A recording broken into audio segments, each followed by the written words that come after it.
ইনশাল্লাহ আশা করছি এই বিজয়ের মাসেই ইনশাল্লাহ বাংলাদেশে আসবেন। ওনার প্রিয় জন্মভূমিতে ফিরবে, বিজয় বেশে ফিরবেন। এ মাসে আসবেন সেটা কি আমরা বলতে পারি? আমি তো বলেছি বিজয় মাসে ইনশাল্লাহ আসবেন। রাজনীতি এমন একটা জিনিস, মানে একজন আগামীর নেতা, মানবিক নেতা, বিএনপির অ্যাক্টিং চেয়ারম্যান জনাব তারেক রহমানের ভালো দিকগুলো হয়তো নিন্দুকেদের সহ্য হয় না। নিন্দুকেরা এ ধরনের কথা বলবেই। আমাদের প্রিয় নেতা জনাব তারেক রহমান নিন্দুকদের এই কথাগুলো আসলে পাত্তা দেন না।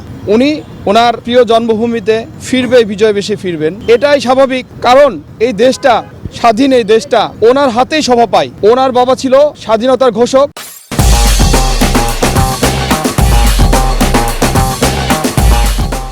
ওনার মা ছিল তিনবারের প্রধানমন্ত্রী, যার জন্য আপনারা সারাক্ষণ এখানে বসে আছেন।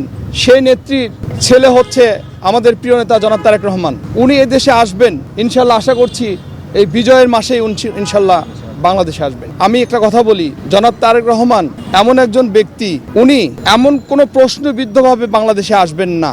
উনি যেটা সাবলীল এবং যেটাই স্বাভাবিক সেটাই সেভাবেই আসবেন, যাতে কোনো প্রশ্নবিদ্ধ না হয়। এ মাসে আসবেন সেটা কি আমরা বলতে পারি? আমি তো বলেছি বিজয়ের মাসে ইনশাল্লাহ আসবেন।